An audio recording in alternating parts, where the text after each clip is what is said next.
Bagaimana jika tanah yang mereka rampas menjadi aman? Kini justru menjadi tanah yang tak ingin lagi mereka pijak.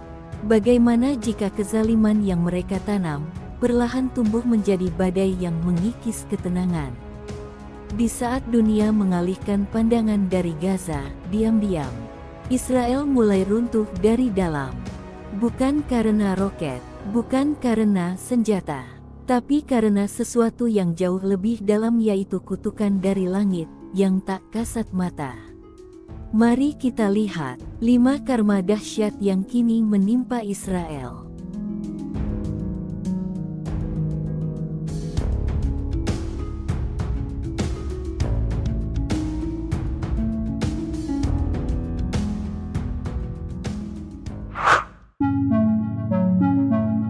Satu, 470.000 mengungsi, tanah sendiri tak lagi aman.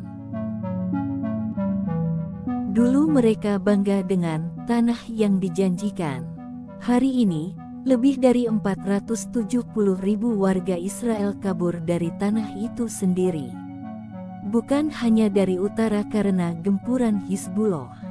Bahkan banyak yang melarikan diri ke luar negeri, tak tahu kapan bisa kembali. Majalah Jerman menyebut ini sebagai migrasi negatif besar-besaran. Tak ada yang mau tinggal di negeri yang dibayangi kehancuran. 900.000 pengangguran, ekonomi nyaris lumpuh. Sahabat beriman, hampir 1 juta warga Israel kini tidak punya pekerjaan. Ekonomi mereka turun tajam, minus 2,5% pertumbuhan pada akhir 2023. Perang yang mereka mulai sendiri kini menghantam mereka dari belakang. Pabrik tutup, sekolah kosong, sektor-sektor ekonomi membeku. Apakah ini rezeki yang dicabut perlahan oleh Allah? Kelaparan mengintai, pasokan makanan tersendat. Blokade Laut Merah yang dilakukan kelompok Houthi telah berdampak besar. Rantai pasok makanan ke Israel terganggu parah. Supermarket mulai kosong, panik buying meledak. Ketua Asosiasi Industri Makanan bahkan mengatakan, jika tak segera bertindak, kami menghadapi krisis pangan nasional. 90% industri makanan mereka kini berada di zona konflik. Sungguh, Allah bisa menguji sebuah negeri dari hal yang paling dasar, makanan. Mental warga runtuh, trauma mengakar. Channel 13 Israel melaporkan ledakan kasus gangguan mental. Ribuan warga, terutama di utara Israel, mengalami depresi, PTSD, dan kecemasan berat. Seorang profesor psikologi mengatakan, mereka hidup dalam ketakutan setiap hari, dan itu perlahan merusak jiwa mereka.